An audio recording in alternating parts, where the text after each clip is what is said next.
ni ukuri kw'Imana aratanga ubuhamya pe, yamwishe tureba ni ukuvuga ngo yajeje kugura imyaka ahita amutera icyuma ahita amwica. Ni ukuri abantu bari hano benshi ni uko bahunze cyangwa bakagenda, aho ubundi byari bimeze nabi pe, umuntu yaviriranaga.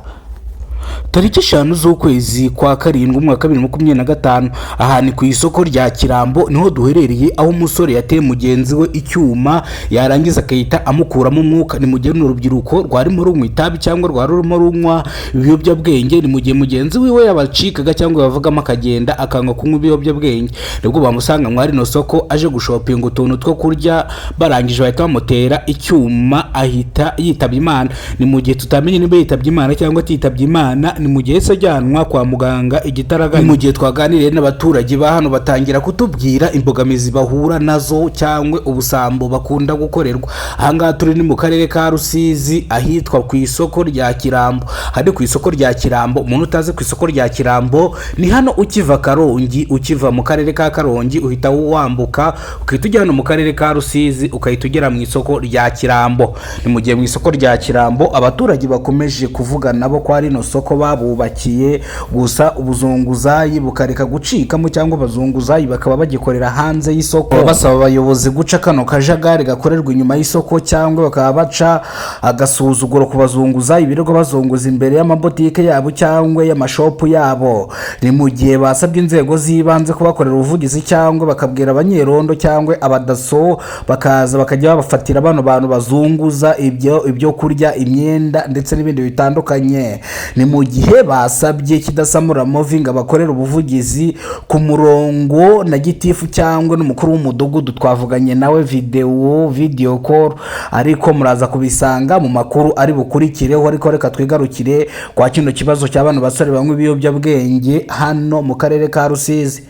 Ni mu gihe barangije gucoma cyangwa kubaya, barangije bahita baza guhiga no musore kugira ngo atazana bateza na leta. Bageze mu isoko barangije baramubona hano arimo yigurira ibijumba byo kujya guteka. Mu gihe arimo yigurira ibijumba barangije bahita bamutera icyuma. Ni mu gihe tutamenye nimba yapfuye cyangwa atapfuye, ariko yaviriranaga. Ni mu gihe twahageze bino byose byabaye, abaturage no baduhaye ano makuru, kandi ano makuru aba yizewe. Murabona yuko ayo makuru abafite n'ibimenyetso. Mu gihe mbangukira gutabara zahise ziza zihuta kugira ngo zitabare no musore ataza kwasiga ubuzima cyangwa ataza kugira n'ikindi kibazo ahurira nacyo hano.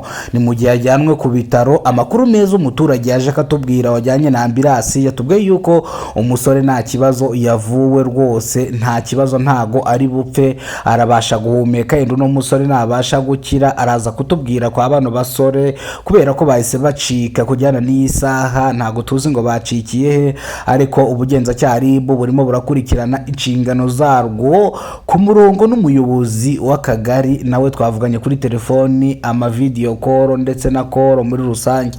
Muraza kubisanga kuri Kidasamura Movie byose. Izi ni icamake mba ndi kubanyuriramo kugira ngo mbereke kuntu amakuru araza kubavuga cyangwa ingingo z'amakuru ziraza kuvugwa kuki. Ni mu gihe no musore nabasha kubyuka cyangwa akava hano mu bitaro ari butange bano bantu, cyangwa agatanga n'abandi bantu bakoranaga banywanaga ibiyobyabwenge, agatanga naho babiguriraga kugira ngo aho babiguriraga na bari babigurisha babashwe guhanwa cyangwa bafatwe batagwe muri yombi. Ni mu gihe ibi bintu bikomeje kwica urubyiruko muri rusange. Turwanye ibiyobyabwenge mu gihugu cy'u Rwanda, tugire ubuzima buzira umuze, kandi gutanga amakuru ni byiza cyane, kuko iyo utanze amakuru ubutabaye abantu benshi cyangwa ubutabaye urubyiruko nyarwanda. Nk'ubwo utanze umucuruzi w'ibiyobyabwenge rwose ubutanze amakuru afatika, kuko abazangiza abantu benshi batandukanye. Murabizi urubyiruko rw'ino minsi yari Kidasamura mu karere ka Rusizi.